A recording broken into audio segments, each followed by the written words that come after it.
भोंदूबाबा विरोधात निमगुळ महिलांचा संताप, मुख्यमंत्र्यांना पोस्टकार्डद्वारे फाशीची मागणी.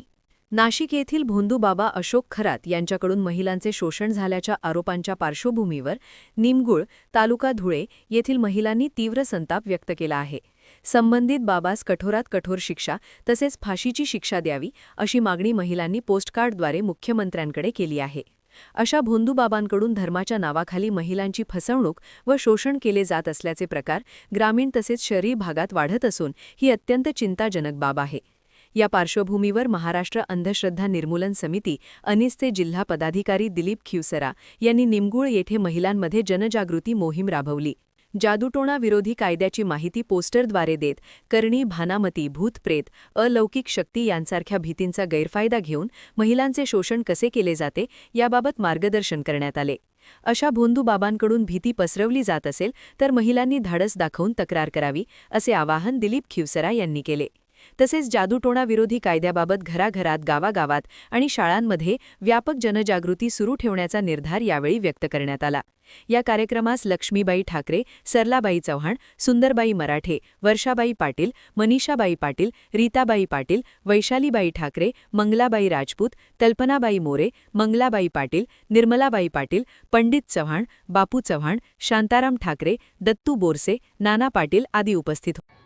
नमस्कार. गुढीपाडवा निमित्त मी समस्त निमगुळ ग्रामस्थांना शुभेच्छा देतो.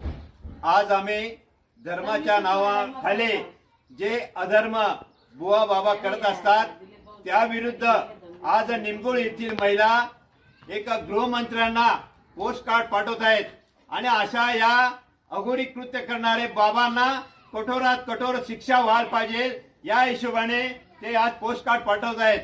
बऱ्याच वेळेला एक बुवा एक महिलांना एक ज्योतिष किंवा करणी, भानामती किंवा असे वेगवेगळे प्रकार सांगून त्यांच्यामध्ये मनात भीती निर्माण करत असतात आणि मोठ्या प्रमाणात लैंगिक शोषण करत असतात. आता जे अशोक खरात नावाचे बाबा यांनी नाशिकमध्ये मोठ्या प्रमाणात महिलांचं शोषण केलेलं आहे, अत्याचार केलेला आहे आणि त्या ठिकाणी सुद्धा महिला आयोगाच्या अध्यक्ष या स्वतः बाबांच्या पाया पडतात, बाबांचे पाय धुत असताना दिसत आहेत.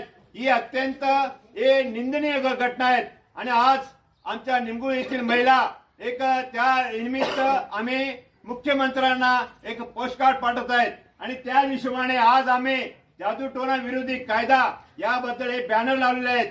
काय आपला महाराष्ट्र हा पुरोगामी महाराष्ट्र आहे आणि या पुरोगामी महाराष्ट्रांच्या जे संतांचे विचार हे घराघरात पोहोचले पाहिजे आणि त्या हिशोबाने आज मी सुद्धा जादूटोणा विरोधी कायद्याबद्दल महिलांना एक घराघरात, गावागावात जनजागृती करत आहोत आणि असं कोणी या बुवा बाबांच्या अघोरी कृत्यामागे फसू नये. महिलांनी धाडस येऊन एक हे आपण सांगायला पाहिजे. आपल्यावर काही अत्याचार, अन्याचार झाले तर स्वतःहून सांगणे फार महत्वाचं आहे.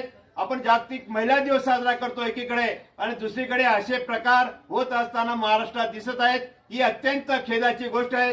पुणच्या या बाबांना कठोरात शिक्षा व्हायला पाहिजे, एक किंवा फाशीची शिक्षा व्हायला पाहिजे ही समस्त मागणी पोस्टकार्ड आमच्या निमगुळच्या महिला करत आहेत.